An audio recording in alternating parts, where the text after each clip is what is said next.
Добрый дзень. Сотні людзей шмат дзён вялі пошук 10гадовага Максіма Мархалюка. Чаму знікнення хлопчыка так узрушыла грамадства? Здароўе, сям'я і дзеці – тры слупы беларускага жыцця.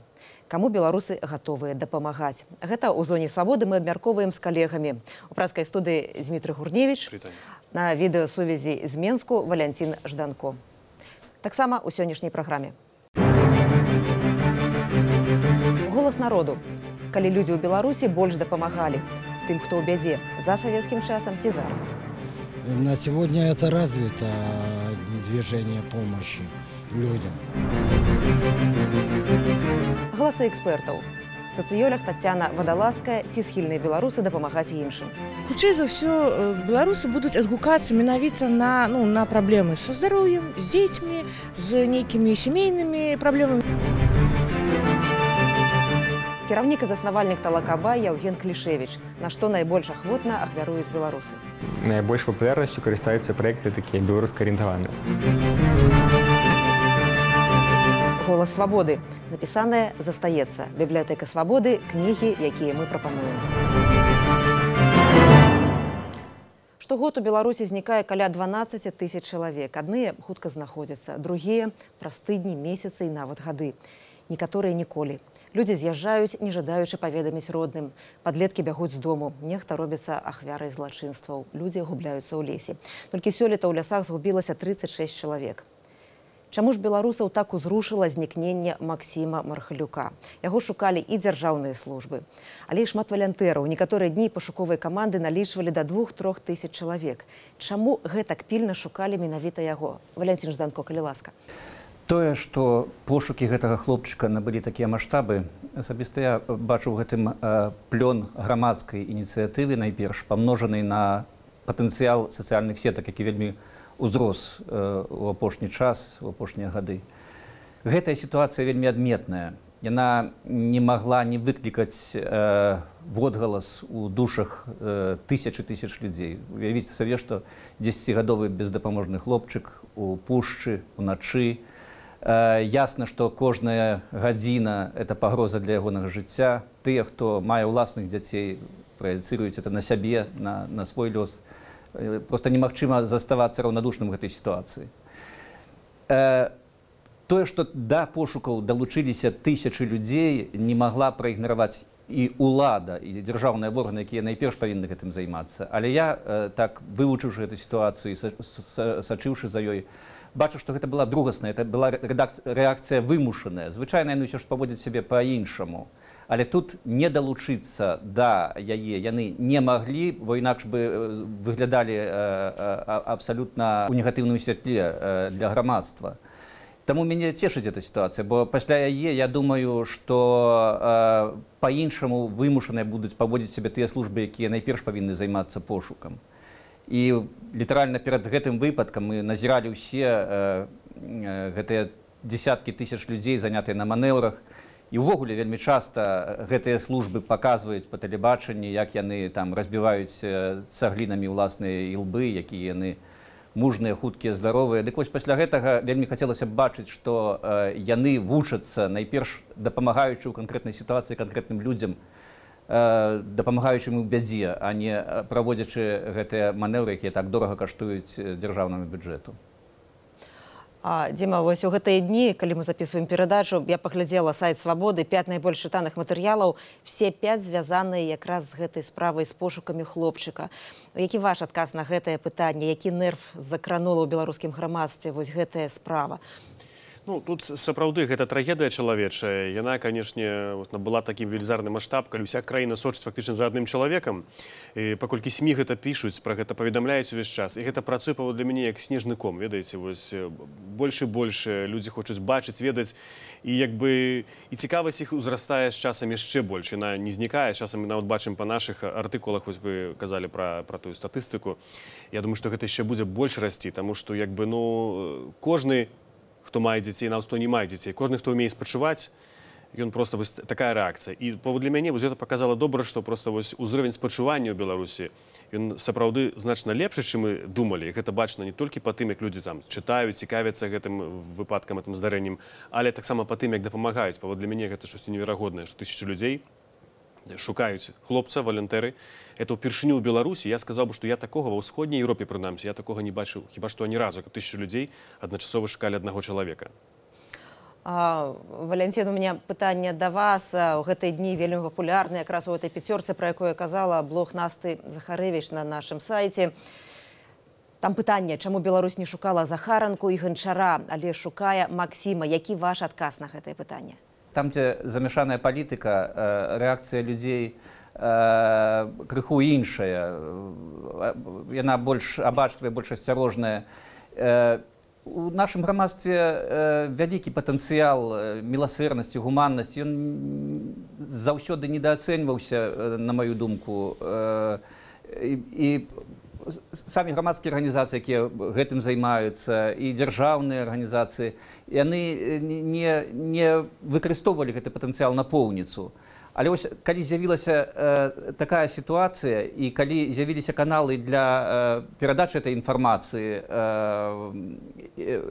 выявілася, наколькі гэта вялізная магутная сіла і наколькі яна можа быць хутка змабілізаваная. Ну, са зніклымі тут некарэктнае проста параўнанне, яшчэ і ў тым сэнсе, што іншая была сітуацыя напрыканцы 90-х гадоў і з інтэрнэтам, і з сацыяльнымі сеткамі, і з інфармаванасцю грамадства. Вот. Хоць тады ўсё ж такі для большасці абазнаных людзей было відавочна тады таксама, які пошук, калі больш-менш відавочна, што сталася з людзьмі. А гэтая сітуацыя чыста па-чалавечы, яна ўзрушыла да глыбіні душы тысячы і тысячы людзей. Валянцін, я ведаю, што і ваша сям'я калісьці перажыла вось такую страшную трагедыю. Вы, напэўна, найлепш, найбольш востра адчуваеце тое, што цяпер думаюць, што адчуваюць, пра што думаюць бацькі Максіма. Так, мне сапраўды давялося перажыць асабістую трагедыю. Гэта было вельмі даўно, каля 30 гадоў таму. Тым не менш, я натуральна вельмі пільна сачыў вельмі шмат аналогій, бо это таксама малы 16-гадовы хлопчык, які заблудзіўся на ўскрайку пушчы, быў ахоплены страхам уначы, вяртаўся да хаты, заблудзіўся і потым, страціўшы арыентацыю, страціць арыентацыю ў лесе уначы вельмі лёгка. Ён доўга бег, выбіўся з сіл, выйшаў на чужую вёску, далёкую вёску. Гаспадар хаты не пусціў яго пераначаваць незнаёмага, ён замерз на сенажаці.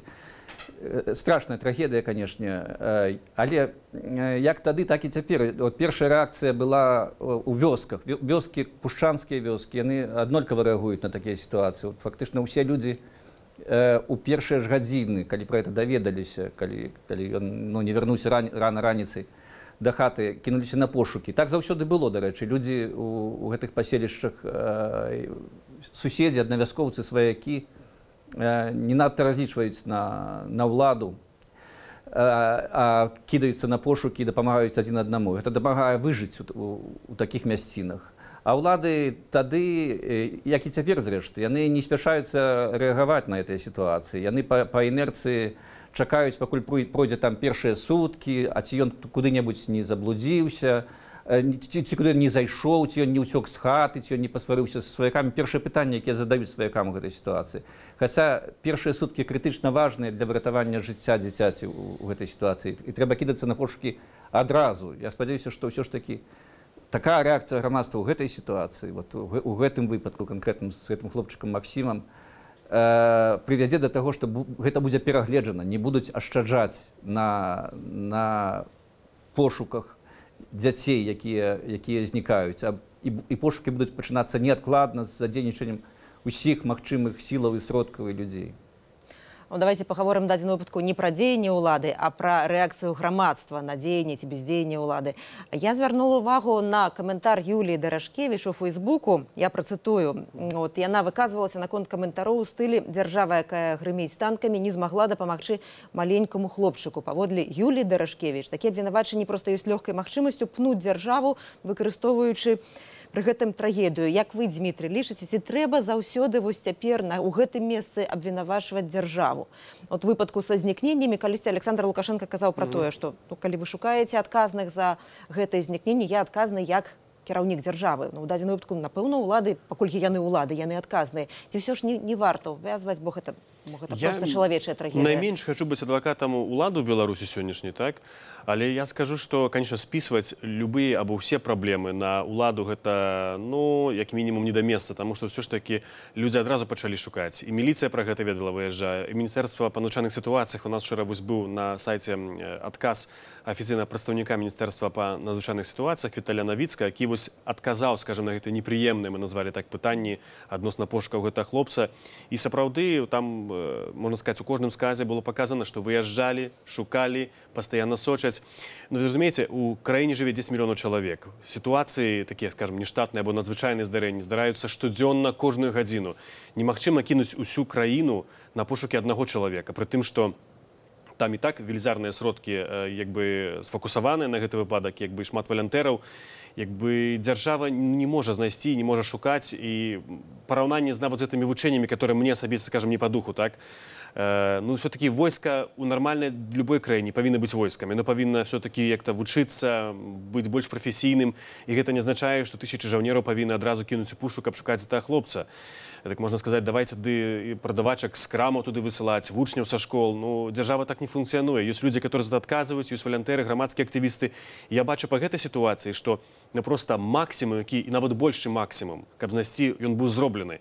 Відаць, просто сітуацыя сапраўды зайшла ў такі тупік, дзе хоць нават мільён ты кінеш людзей, але ты гэтай сітуацыі не вырашыш. І дзяржава ў гэтым выпадку, яна наша неэфектыўная сама па сабе, мы гэта ведаем. Так, але паводле мяне пінаць за кожнае здарэнне, або за кожную нейкую няўдачу таксама немагчыма, або магчыма, ну, не варта. Але, магчыма, дзяржава, як кажа Валентин Жданко, зробіць пэўныя высновы з гэтай канкрэтнай сітуацыі на будучыню. І па шчырасці не ведаю нават, які можна было б выцягнуць з гэтага высновы такія, ну, не пускаць дзяцей забараніць, як, ну, не ведаю. Не, это тычыцца хуткасці пачацця пашуковай аперацыі, я так разумею. Хуткасць аперацыя адразу пачалася, ну, прынамсі з таго, што мы ведаем, так, з афіцыйных крыніц.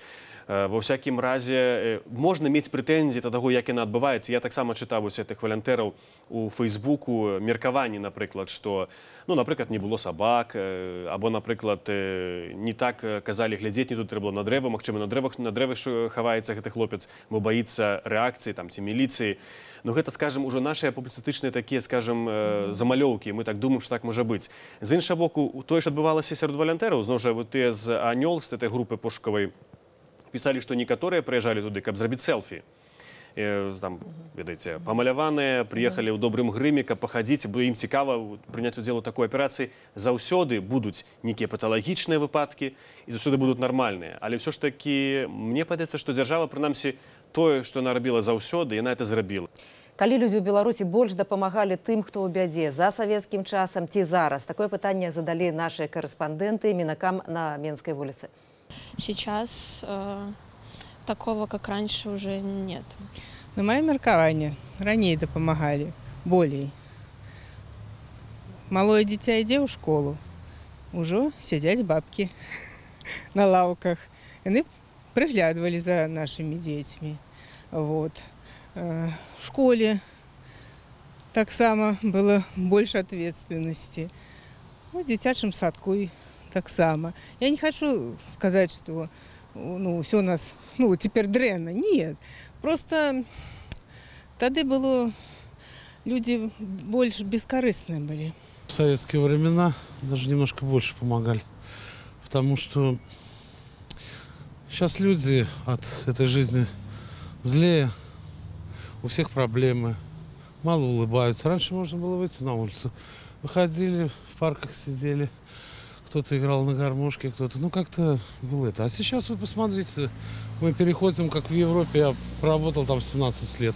Каждый живет своей этой самой, никому не интересно, что там. Как и тогда, так и сейчас. Какие люди, такие отношения. Если человек в беде, то, мне кажется, нормальный, хороший человек, добропорядочный, скажем так, добрый. Он всегда поможет. Теперь. А чему? А вот мальчик потерялся в Беловежской пуще, и самое большое задействие волонтеров ищут уже много суток и не найдут в поисках, но все откликнулись на его беду. Ну, вось бачыце, якія розныя адказы, у тым ліку, што за савецкім часам, ну, нібыта усміхаліся нават больш. Валянцін, калі ласка, якія вашы ўражанні, на што б вы звярнулі ўвагу ў гэтых адказах? Ну, цікава было паслухаць гэтыя адказы. Я добра памятаю савецкі час і таму магу меркаваць пра гэта. Я б не сказаў, што маральныя арыенціры, маральныя каштоўнасці людзей, былых савецкіх грамадзянаў, беларусаў, нейкім карэнным чынам змяніліся за гэтыя некалькі дзесяцігоддзяў. Змянілася сістэма. Пры Савецкім Саюзе праяўляць дабрачыннасць, міласэрнасць, спагаду да людзей, якія апынуліся ў бядзе, было надзвычай складана з тае прычыны, што сама сістэма, ідэалагічная сістэма гэтаму перашкаджала. Ну, бо як жа, савецкае грамадства, самае справядлівае грамадства ў свеце, у якім не можа быць галечы, у якім самая перадавая медыцына, у якім самая перадавая там органы правапарадку. Не было ж ніякай грамадскай арганізацыі, якая б дапамагала там абяздоленым савецкім людзям, альбо тым, якія апынуліся ў складанай сітуацыі, альбо безнадзейна хворым дзецям. Я памятаю сваё школьнае дзяцінства, ну, якія акцыі былі тады гуманітарныя сярод дзяцей. Мы неяк збіралі сшыткі, алоўкі, кнігі для няшчасных дзяцей В'етнама. Ну, савецкія грамадзяне, адзіным фондам, які тады існаваў, такім грамадскім, які збіраў грошы, быў Савецкі фонд міру. Мой аднакурснік Ігор Зыбайла, які так прасякнуўся ідэяй барацьбы за мір і за дапамогу няшчасным краінам Азіі і Афрыкі, што ўсю сваю ленінскую стыпендыю пастанавіў пералічваць у беларускі фонд міру. 100 рублёў на тыя грошы, это была вельмі істотная сума. Ён, напэўна, у дурным сне не мог уявіць, што гэта яго 100 рублёў штомесяц, якія ён адрывала свае стыпендыі, маглі ісці на замежныя камандзіроўкі савецкіх чыноўнікаў, на іх банкеты. А яно так і было. Я больш чым перакананы ў гэтым. То есть маральная каштоўнасць, цяга праяўляць спагаду, міласэрнасць, дапамагаць бліжняму, яна была, але яна не заахвочвалася, не было грамадскіх арганізацый, не было фондаў адпаведных. Як толькі гэтыя перашкоды адпалі, усё гэта праявілася. Тыя, хто старэйшы, могуць згадаць першы савецкі тэлемарафон ад другой паловы 80-х гадоў дапамогі ахвярам Чарнобыля. Это было нешта феерычнае, там нейкую астранамічную суму грошай на гэта было сабрана. Я згадваю таксама, як жыхары Менска і беларускіх гарадоў неслі рэчы, грошы, харчаванне ахвярам армянскага землятрусу ў 88 годзе, калі гэта ўжо стала магчымым і гэтаму перастала супраціўляцца ўлада. То есть запатрабаванасць і імкненне людзей праявіць свае лепшыя якасці яны заўсёды былі і застаюцца. Іншая справа, што ў розных сістэмах гэта праяўляецца па-рознаму. Дякую, Валянцін. Дзіма, ну, вы не маеце такога досведу, савецкага досведу, як Валянцін Петрович, але тым не менш кажаце ж пра тое, што вы не уяўляеце, каб у Европе столькі людзей, валантэраў шукалі аднаго хлопчыка. Вот якая ваша рэакцыя на гэтыя адказы людзей рознага ўзросту? Ведаеце, я здзівіўся аднаму, конечно, каментару, што людзі ў савецкі час больш усміхаліся, бо якраз такі ў мяне так званай з уласнага досведу, хаця ён быў вельмі ранні, так я это не сказаў, бо зараз людзі усміхаюцца больш, на мою думку. Просто што ў кожнага чалавека успаміны пра маладосць, разумееце, это выклікае пэўныя эмоцыі, ён шкадуе пра мінулы час, але не гэта важна. Важна тое, што людзі былі і тады, і цяпер, мне падаецца, аднолькава добрыя, і злыя, і вясёлыя, і сумныя. У кожным грамадстве так больш-менш такая самая прапорцыя. Ну, магчыма, паколькі ў нас все-таки дабрабыт не такі высокі ў Беларусі, магчыма, людзі больш клапоцяцца і больш, пэўна, злыя або незадаволеныя пэўнымі рэчамі. Але все-таки вось тое пачуццё спагады яно ёсць. У пэўных выпадках яно, канешне, выходзіць і бачна. Так, людзі плачуць перад тэлевізарамі, дапамагаюць, ёсць у іх спагада. Цяпер проста стала больш магчымасцю дапамагаць. Я, напрыклад, калі быў з дзіцем сябе ўзгадваю, я не памятаю, каб мае бацькі як-то там перавозілі грошы на нейкія лекаванні нейкіх дзяцей або сапраўды там на нейкі там ахвярам землятрусу. Вот Арменія, памятаю, так это было. Памятаю, гаварылі бацькі, ўзгадваю. Але цяпер больш магчымасцяў. Я гляджу тэлевізор. Давайте пра гэтыя магчымасці зараз і пагаворым.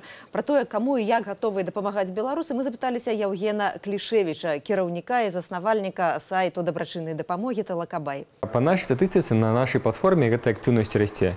Там на іншых платформах так само нібыта гэты рост ёсць. Вось то бок, але там ну зноў такі там лічбы вот глобальныя, ну як бы в принципе ну не столькі вялікія у маштабах краіны, то бок ёсць значна куды расці. Найбольш папулярнасцю карыстаюцца праекты такія беларуска-арыентаваныя. То бок это не значит, что там прямо это нечто про мову ці про некую культуру, але про ну такое нечто про нацыянальнае, про тое, што як бы як так не знаю, адраджае там нашу краіну, паляпшае.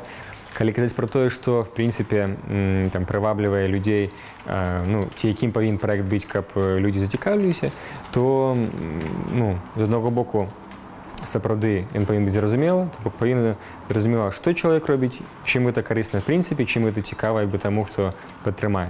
Ну адпаведна, акрамя таго, што этот праект павінен быць такой, яго трэба правільна падаць. Ёсць шмат выпадкаў, калі в прынцыпе праекты цікавыя, але проста у аўтараў не атрымалася іх данесці.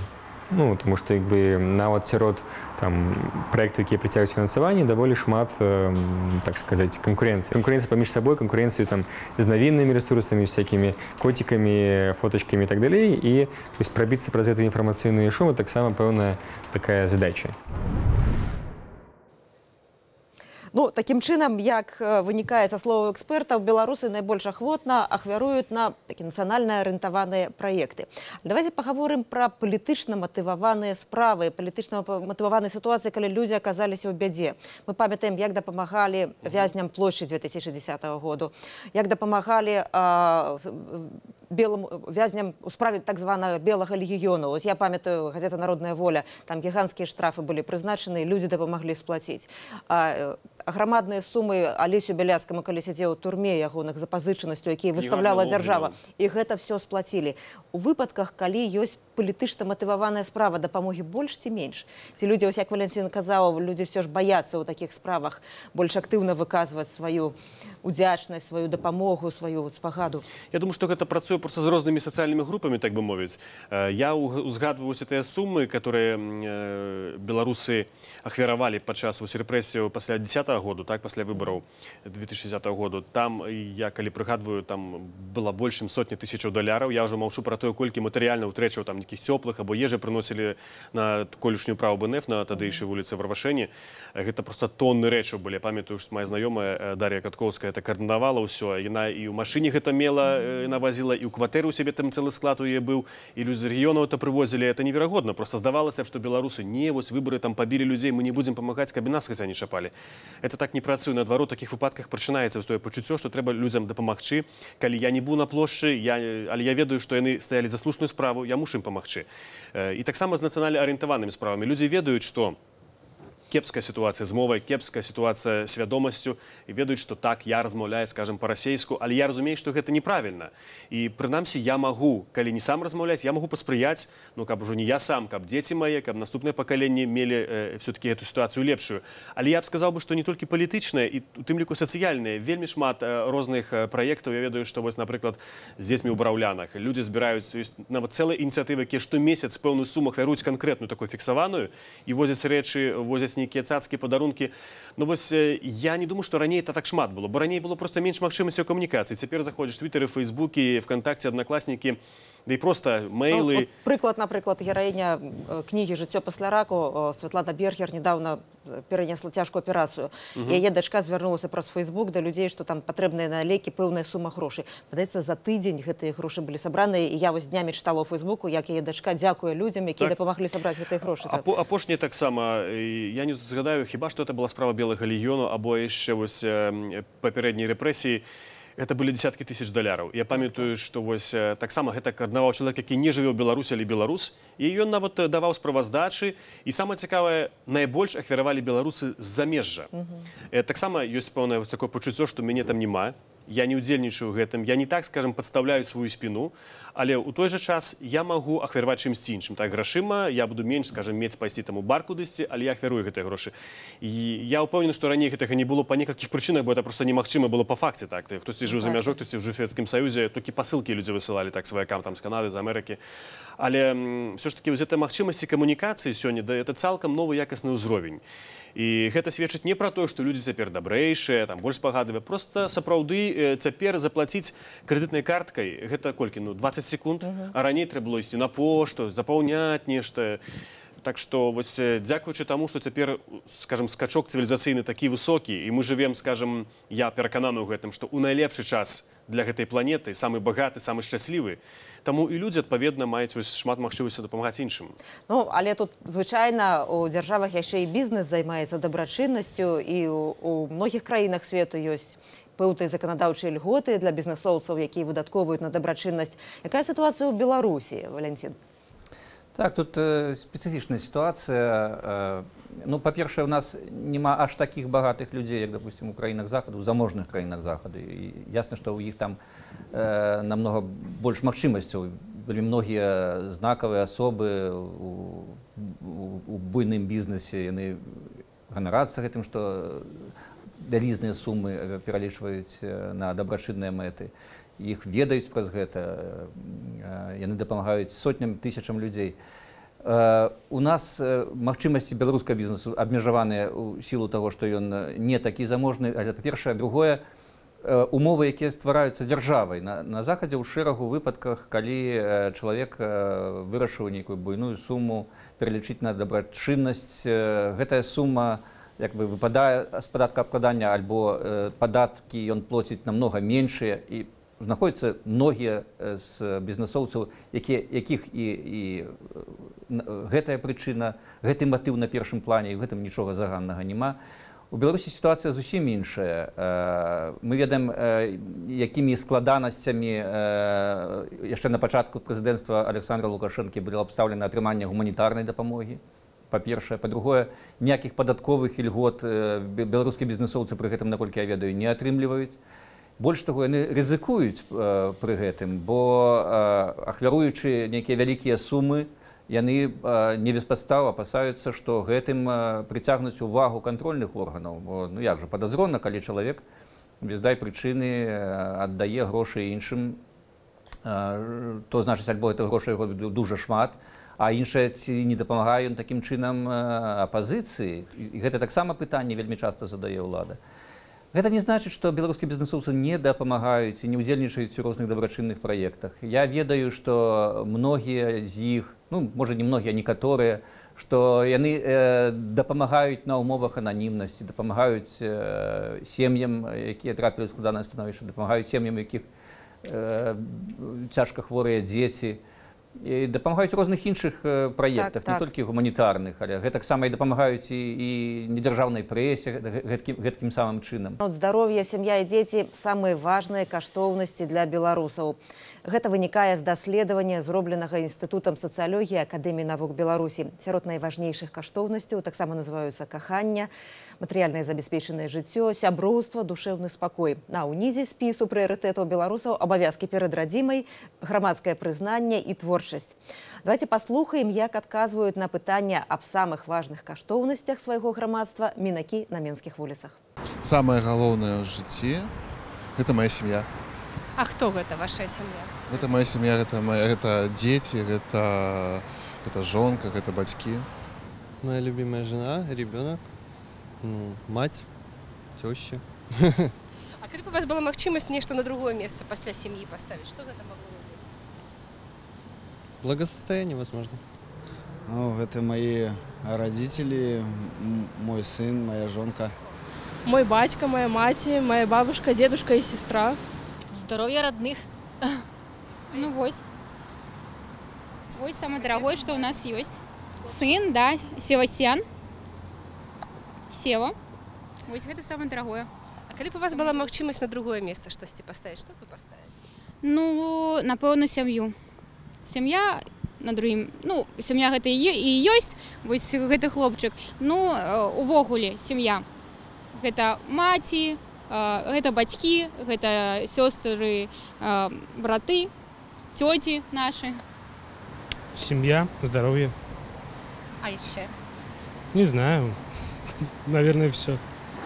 А калі б у вас была магчымасць на другое месца штосьці паставіць, кагосьці, што б вы паставілі? Наверное, свободу.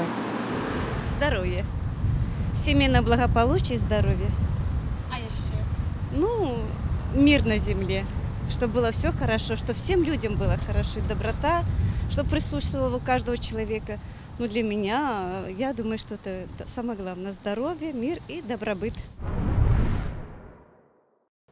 Ну, такім чынам, сям'я, дзеці як найгалоўныя каштоўнасці. Але што гэта азначае ў рэчышчы тэмы нашай сённяшняй перадачы?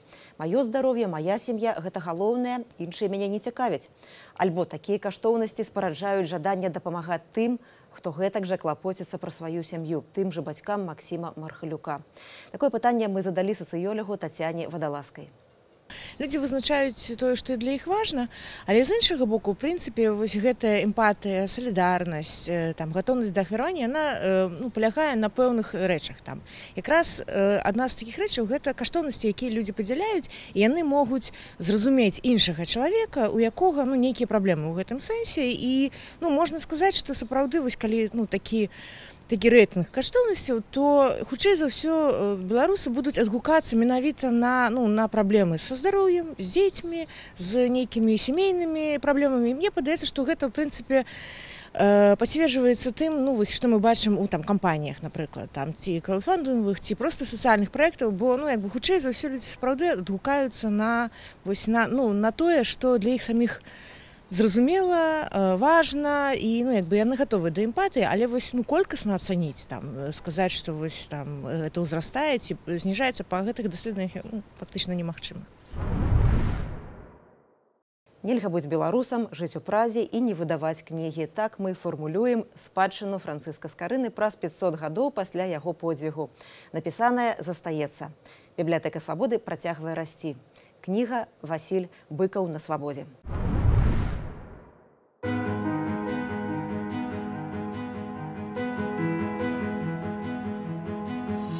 Эта книга начинается словами самого Василя Быкова.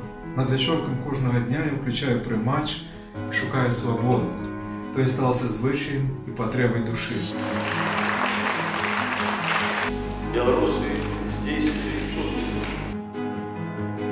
Апошние 15 годов своего жыцця Василь Владимирович Быков был вымушаны звяртацца до своего народа только праз радыё «Свобода», праз эфир, праз мікрафон «Свободы». Іншай магчымасці яго не было. І гэтая кніга – запіс голасу Быкова, запіс ягоных думак, звароту до свайго народа.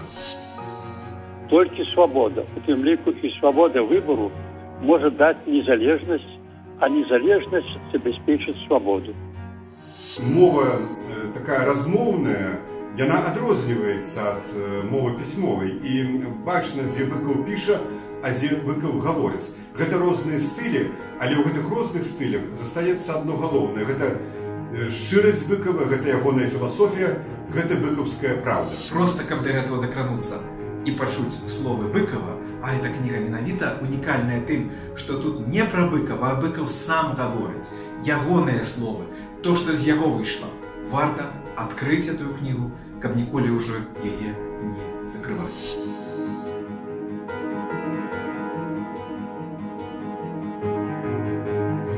Эту книгу варто прочитать тому, что Быков наш национальный гений. Яго нема з намі, але ягоныя думкі, ягоныя погляды, ягоныя ацэнкі актуальныя і дагэтуль. На апошнім развітанні з Быкавым у Доме літаратара ў Мінску я выступаў апошнім, згадаў ягоную супрацу з радыё «Свобода», але галоўнае было, я папрасіў усіх паслухаць запіс. Васіль Быкаў адказваў на пытанне самае галоўнае для пісьменніка, навошта ён піша. Гэты адказ, насамрэч, аказаўся адказам на пытанне, навошта жыць. Все-таки яшчэ пакуль што можна чуць, што пішуць мастакі, ствараюць мастакі, але справа нават не ў гэтым. Нават калі нічога ніхто не пачуе, усё роўна наш абавязак творцаў гэта тварыць. Памятаючы, што ісціна все-таки за намі. За імі, тымі, хто выступае супроць, перамога, а за намі ісціна. Кнігі бібліятэкі «Свабоды» можна замовіць па электроннай пошце. Адрас вы знойдзеце на нашым сайце svoboda.org. Наклады абмежаваныя, так што не адкладайце надоўга. Калі хочаце атрымаць кнігу ў падарунак, рассылка робіцца бясплатна. Людзі як людзі. Любяць грошы, легкадумныя. І міласэрнасць часам кранае іх сэрцы. Звычайныя людзі увогуле нагадваюць ранейшых. Кватэрнае пытанне толькі іх сапсавала. І 23 гады з адной уладай толькі іх сапсавала, так можна было б перафразаваць знакамітую фразу з рамана Михаіла Булгакова. Але людзі заўсёды застаюцца людзьмі. І найгалоўныя каштоўнасці насамрэч не мяняюцца. Такі кантэкст тых падзеяў, пра якія мы з Дмітрыем Гурневічам у Празе, Валянцінам Жданко ў Менску думалі, спрачаліся, шукалі адказы разам.